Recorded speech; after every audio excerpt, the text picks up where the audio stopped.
দলবাজি করার ইচ্ছা যদি কোনো উপদেষ্টার থাকে, দলবাজি করার ইচ্ছা যদি কোনো সচিবের থাকে, দলবাজি করার ইচ্ছা যদি কোনো নির্বাচন কমিশনারের থাকে, দলবাজি করার ইচ্ছা যদি কোনো পুলিশ কর্মকর্তার থাকে, তাহলে রিজাইন করে আমাদের সাথে রাস্তায় আসেন। কত বড় বাহাদুর আপনি, কত পাকা রাজনীতিবিদ, তখন আমরা দেখাবো। কিন্তু সরকারের অফিসে থেকে একটা দলের পক্ষে কাজ করবেন আর বাংলাদেশের মানুষ বসে বসে আঙ্গুল চুষবে, এটা মনে করার কোনো কারণ নেই। বাংলাদেশের মানুষ এখন যথেষ্ট সচেতন, সবারই বোঝা উচিত। ঢাকা বিশ্ববিদ্যালয়ের নির্বাচনের আগে একজন টকশোতে একজন সিনিয়র নেতাকে জিজ্ঞাসা করছেন যে ভাই আর 3 দিন পরে তো, মানে উপস্থাপক জিজ্ঞাসা করছেন যে আর 3 দিন পরে তো ডাকসু নির্বাচন, কি বুঝতেছেন? কই কেন? ছাত্রদল পূর্ণ প্যানেলে বিজয়ী হবে। মানে কি বাহাদুরি ভাব দেখছেন না? এরপরে বলছে যে কেন আপনারা কিভাবে বুঝলেন যে ভোট তো এখনো হয় নাই, কেমনে বুঝলেন যে পূর্ণ প্যানেল বিজয়ী হবে? ছাত্রদল ছাড়া মানুষ আর কাক ভোট দিবে? মানে কি জমিদারি ভাব আর কি, মানে মানুষ বাধ্য ওনাদেরকে ভোট দিতে। ওই দিন শেষ হয়ে গেছে ভাইরা আমার, ওই দিন বাংলাদেশে আর নাই। ওই দিন ভুলে যান, ওই দিন ভুলে যান, ভুলে যান, ভুলে যান, ভুল করবেন। টের পান নাই আপনারা? সকল দল ঐক্যমত পোষণ করলেও একটি দলের অমতের কারণে এই প্রশাসন, এই সরকার, এই অন্তর্বর্তীকালীন সরকার সেই সিদ্ধান্ত বাস্তবায়ন করার ক্ষেত্রে বারবার গড়িমসি করছে বলেই জাতি আস্তে আস্তে সংকটের দিকে ধাবিত হচ্ছে। এজন্য আমরা এই সরকারের কাছে আহ্বান জানাতে চাই, অবিলম্বে জুলাই সনদ যেটা স্বাক্ষর হয়েছে, এই জুলাই সনদ বাস্তবায়নের জন্য অবিলম্বে নভেম্বরের মধ্যেই গণভোট দিতে হবে। বাংলাদেশের ইতিহাসে এর আগেও গণভোট হয়েছে 3 বার, কিন্তু কোন সময় জাতীয় নির্বাচন আর গণভোট একসাথে হয় নাই। এবার কেন একসাথে হওয়ার প্রশ্ন এসেছে? এর প্রধান কারণই হলো নির্বাচনকে প্রশ্নবিদ্ধ করা, নির্বাচন নিয়ে মানুষের মধ্যে সংশয় তৈরি হওয়া। এ কারণেই গণভোটের একদিনে গণভোট এবং জাতীয় সংসদ নির্বাচনের কথা কেউ কেউ বলছেন, আর সরকার বাহাদুর চুপচাপ আছেন। আমরা পরিষ্কারভাবে বলতে চাই, আপনারাও নির্বাচিত সরকার নয়। আবার যাদের কথায় আপনারা লাফালাফি করতেছেন তারাও এমন কোনো দল না। তারা যদিও 5ই আগস্টের পর দেশের মালিক ভাব হয়ে গেছে তাদের, তবে একটু কমছে এখন। ডাকসু, রাকসু, চাকসু আর জাকসু নির্বাচনের পর একটু ভাব কমছে না? সংগ্রামী ভাই এবং বন্ধুগণ, আমরা বলি জনগণ যদি তাদেরকে ভোট দেয় আমাদের কোনো আপত্তি নাই, তারা সরকার চালাবে। কিন্তু ভোটের আগেই নিজেরা সরকার ভাব, এই ভাব বাংলাদেশের জনগণ মেনে নেবে না। তার কারণ এখন যে সরকার আছে, সরকারকে বলবো, জুলাই বিপ্লব যে হয়েছে এটা কোনো দলের নেতৃত্বে হয় নাই, এটা কোনো নেতার নেতৃত্বেও হয় নাই। এই জুলাই বিপ্লব হয়েছে ঢাকা বিশ্ববিদ্যালয়ের ছাত্ররাই আন্দোলন শুরু করেছে কোটা সংস্কারের দাবিতে।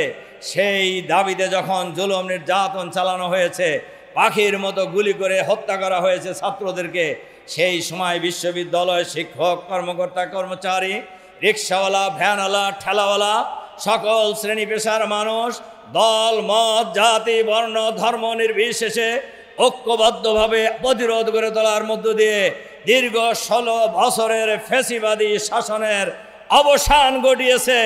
ফ্যাসিবাদী সরকার পদত্যাগ করে মামুর বাড়ি পালিয়ে যেতে বাধ্য হয়েছে। কিন্তু ওই জনগণ এখন আছে না নাই? সুতরাং সরকারকেও বুঝতে হবে, সব দলকেও বুঝতে হবে, এই জনগণ এখনো আছে। শহীদ হয়েছে মাত্র 2000, আহত পঙ্গু হয়েছে মাত্র 40,000, আর বাকি কোটি কোটি মানুষ এখনো জীবিত আছে না? কোন ফ্যাসিবাদের বিরুদ্ধে অতীতে যেমন বাংলাদেশের মানুষ ঐক্যবদ্ধ প্রতিরোধ গড়ে তুলেছে, আবার যদি কেউ ফ্যাসিবাদ কায়েম করতে চায় তাহলে সেই ফ্যাসিবাদের বিরুদ্ধেও বাংলাদেশের মানুষ ঐক্যবদ্ধ প্রতিরোধ গড়ে তোলার জন্য প্রস্তুত আছে। কাজেই এ কথা কারোরই ভোলা উচিত নয়। এই দেশ কারুর বাপেরও না, কোনো পরিবারেরও না। এই দেশ হলো বাংলাদেশের 18 কোটি মানুষের দেশ। এই দেশ 18 কোটি মানুষের দেশ। এই দেশ কিভাবে পরিচালিত হবে এটা নির্ধারণ করবে বাংলাদেশের 18 কোটি মানুষ। আর সরকারের কাছে আমরা বলবো, আইন শৃঙ্খলা পরিস্থিতি উন্নত করার জন্য জুলাই বিপ্লব হয়েছে, এখনো আমাদের বোনেরা ধর্ষিত হচ্ছে বাংলাদেশের গ্রামে গঞ্জে। জুলাই বিপ্লব হয়েছে, এখনো মিটিংয়ে বাধা দেওয়া হচ্ছে। জুলাই বিপ্লব হয়েছে, এখনো দলীয়করণের ভূত সরকারের মধ্য থেকে যায় নাই। আমাদের ডক্টর মাসুদ বলেছেন, এক সময় দলকানা লোকেরা প্রশাসনে ছিল, সেই দলকানা লোকদের পরিণতি কি হয়েছে এটা আপনাদের জানেন, পুলিশ কর্মকর্তারাও জানেন, সিভিল প্রশাসনের লোকেরাও জানেন তারা কোন দুরবস্থায় আছে। আবারও যদি এই দলীয়করণের চিন্তায় আপনারা ব্যস্ত হয়ে যান, আমাদের কাছে খবর আছে কোনো জেলার ডিসি কোনো সিদ্ধান্ত নেওয়ার আগে ওই জেলার এক নেতাকে জিজ্ঞাসা করে, সবাই চাপ দিতেছে, আমি এখন কি করব। তা আপনার তো ডিসি থাকাই উচিত না, আপনার ডিসি থাকা উচিত নয়, আপনার সচিব থাকার যোগ্যতা নেই, আপনার উপদেষ্টা থাকার কোনো অধিকার নেই। আপনারা দলবাজি করার জন্য এখানে এসেছেন। দলবাজি করলে আমাদের মতো রাজপথে নেমে আসেন। দলবাজি করার ইচ্ছা যদি কোনো উপদেষ্টার থাকে, দলবাজি করার ইচ্ছা যদি কোনো সচিবের থাকে, দলবাজি করার ইচ্ছা যদি কোনো নির্বাচন কমিশনারের থাকে, দলবাজি করার ইচ্ছা যদি কোনো পুলিশ কর্মকর্তার থাকে, তাহলে রিজাইন করে আমাদের সাথে রাস্তায় আসেন। কত বড় বাহাদুর আপনি, কত পাকা রাজনীতিবিদ, তখন আমরা দেখাবো। কিন্তু সরকারের অফিসে থেকে একটা দলের পক্ষে কাজ করবেন আর বাংলাদেশের মানুষ বসে বসে আঙ্গুল চুষবে, এটা মনে করার কোনো কারণ নেই। বাংলাদেশের মানুষ এখন যথেষ্ট সচেতন, সবারই বোঝা উচিত। ঢাকা বিশ্ববিদ্যালয়ের নির্বাচনের আগে একজন টকশোতে একজন সিনিয়র নেতাকে জিজ্ঞাসা করছেন যে ভাই আর 3 দিন পরে তো, মানে উপস্থাপক জিজ্ঞাসা করছেন যে আর 3 দিন পরে তো ডাকসু নির্বাচন, কি বুঝতেছেন? কেন ছাত্রদল পূর্ণ প্যানেলে বিজয়ী হবে, মানে কি বাহাদুরি ভাব দেখছেন না? এরপরে বলছে যে কেন আপনারা কিভাবে বুঝলেন যে ভোট তো এখনো হয় নাই, কেমনে বুঝলেন যে পূর্ণ প্যানেলে বিজয়ী হবে?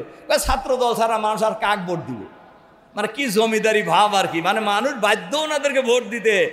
ওই দিন শেষ হয়ে গেছে ভাইরা আমার, ওই দিন বাংলাদেশে আর নাই। ওই দিন ভুলে যান, ওই দিন ভুলে যান, ভুল করবেন। টের পান নাই আপনারা? রাজশাহী বিশ্ববিদ্যালয়ে ছাত্র দলের ভিপি ভোট পাইছে 3000 আর শিবিরের ভিপি ভোট পাইছে 12,500। আপনারা টের পাইতেছেন না? বাংলাদেশের মানুষ আগামী জাতীয় সংসদ নির্বাচনে এরকম একটা নীরব ভোট বিপ্লব করবে ইনশাআল্লাহ। এজন্য আমরা সরকারের কাছে আহ্বান জানাতে চাই, অবিলম্বে লেভেল প্লেইং ফিল্ড তৈরি করুন, সবার অধিকার সমান, সবার লেভেল প্লেইং তৈরি করুন, সবার অধিকার নিশ্চিত করুন, আইন শৃঙ্খলা পরিস্থিতির উন্নতি করুন এবং দলীয়করণের ব্যাপারে সতর্ক হয়ে যান। অবশ্যই দলীয়করণের ব্যাপারে সতর্ক হতে হবে, নইলে স্বৈরাচারী ফ্যাসিবাদী প্রশাসনের বিরুদ্ধে বাংলাদেশের জনগণ যেভাবে রাজপথে ঐক্যবদ্ধ লড়াই করেছে, আপনাদের বিরুদ্ধেও আগামী দিনে বাংলাদেশের মানুষ রাজপথে লড়াই করার জন্য নেমে যাবে। তখন কিন্তু কেউই আর পালানোর জায়গা পাবেন না। এজন্য আসুন আমরা আগামী দিনে জুলাই সনদের বাস্তবায়নের জন্য নভেম্বরের মধ্যে জাতীয় সংসদ নির্বাচন দিতে হবে, গণভোট দিতে হবে। নভেম্বরের মধ্যেই গণভোট দিতে হবে। গণভোটের ভিত্তিতে, জুলাই সনদের ভিত্তিতেই আগামী মধ্য ফেব্রুয়ারি জাতীয় সংসদ নির্বাচন নিশ্চিত করতে হবে। লেভেল প্লেইং ফিল্ড তৈরি করতে হবে, গণহত্যার বিচার দ্রুত শেষ করতে হবে, আইন শৃঙ্খলা পরিস্থিতির উন্নতি করতে হবে, প্রশাসনকে নিরপেক্ষ ভূমিকা পালন করতে হবে। এই দাবি যদি করা না হয়, আমাদের যে আন্দোলন চলছে, এই আন্দোলন চলতেই থাকবে আগামী দিনে ইনশাআল্লাহ। এই আন্দোলন কেউ ঠেকাতে পারবেন না। সেই আহ্বান জানিয়ে প্রশাসনকে নিরপেক্ষ, সরকারকে নিরপেক্ষ ভূমিকা পালন করার আহ্বান জানিয়ে আমার বক্তব্য এখানে শেষ করছি। আল্লাহ হাফেজ। বাংলাদেশ জিন্দাবাদ।